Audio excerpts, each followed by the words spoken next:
I'm reading Answer to Job by C.G. Jung, paragraph 734. The book of Revelation, rightly placed at the end of the New Testament, reaches beyond it into a future that is all too palpably close with its apocalyptic terrors. Reaches beyond it into a future that is all too palpably close with its apocalyptic terrors. The decision of an ill-considered moment, made in some herostratic head, can suffice to unleash the world cataclysm. The thread by which our fate hangs is wearing thin. Not nature, but the genius of mankind, has knotted the hangman's noose with which it can execute itself at any moment. This is simply another façon de parler for what Jung called the wrath of God. Footnote: Herostratus, in order to make his name immortal, burned down the temple of Artemis in Ephesus in 365 BC. Paragraph 735. Unfortunately, we have no means of envisaging how John, if, as I surmise, he is the same as the author of the epistles, would have come to terms with the double aspect of God. It is possible, even probable, that he was not aware of any contrast.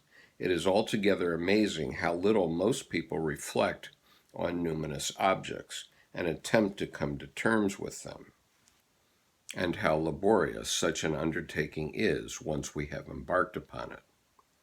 The numinosity of the object makes it difficult to handle intellectually, since our affectivity is always involved. One always participates for or against, and absolute objectivity is more rarely achieved here than anywhere else. If one has positive religious convictions, i.e., if one believes, then doubt is felt as very disagreeable, and also one fears it. For this reason, one prefers not to analyze the object of belief.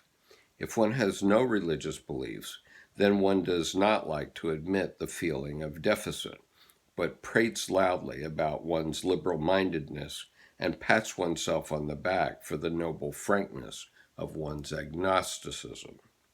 From this standpoint, it is hardly possible to admit the numinosity of the religious object. And yet its numinosity is just as great a hindrance to critical thinking, because the unpleasant possibility might then arise that one's faith in enlightenment or agnosticism would be shaken. Both types feel, without knowing it, the insufficiency of their argument. Enlightenment operates with an inadequate rationalistic concept of truth and points triumphantly to the fact that beliefs such as the virgin birth, divine filiation, the resurrection of the dead, transubstantiation, etc., are all moonshine. Agnosticism maintains that it does not possess any knowledge of God or anything metaphysical, overlooking the fact that one never possesses a metaphysical belief, but is possessed by it. Both are possessed by reason, which represents the supreme arbiter who cannot be argued with. But who or what is this reason, and why should it be supreme? Is not something that is and has real existence for us and authority superior to any rational judgment, as has been shown over and over again in the history of the human mind. Unfortunately, the defenders of faith operate with the same futile arguments, only the other way about. The only thing which is beyond doubt is that there are metaphysical statements which are asserted or denied with considerable effect, precisely because of their numinosity. This fact gives us a sure empirical basis from which to proceed. It is objectively real as a psychic phenomenon. The same applies naturally to all statements, even the most contradictory, that ever were or still are numinous. From now on, we shall have to consider religious statements in their totality. Paragraph 736. Let us turn back to the question of coming to terms with the paradoxical idea of God which the Apocalypse reveals to us. Evangelical Christianity, in the strict sense, has no need to bother with it, because it has as an essential doctrine an idea of God that, unlike Yahweh, coincides with the epitome of good.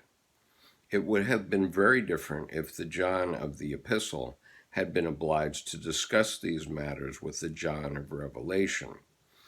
Later generations could afford to ignore the dark side of the Apocalypse, because the specifically Christian achievement was something that was not to be frivolously endangered. But for modern man, the case is quite otherwise. We have experienced things so unheard of and so staggering that the question of whether such things are in any way reconcilable with the idea of a good God has become burningly topical. It is no longer a problem for religious experts in theological seminaries, but a universal religious nightmare, to the solution of which even a layman in theology like myself can, or perhaps must, make a contribution. Paragraph 737. I have tried to set forth above the inescapable conclusions which must, I believe, be reached if one looks at tradition with critical common sense. If, in this wise, one is confronted with a paradoxical idea of God, and if, as a religious person, one considers at the same time the full extent of the problem, one finds oneself in the situation of the author of Revelation, who we may suppose was a convinced Christian. His possible identity with the writer of the letters brings out the acuteness of the contradiction. What is the relationship of this man to God? How does he endure the intolerable contradiction in the nature of the deity? Although we know nothing of his conscious decision, we believe we may find some clue in the vision of the Sun Woman in travail.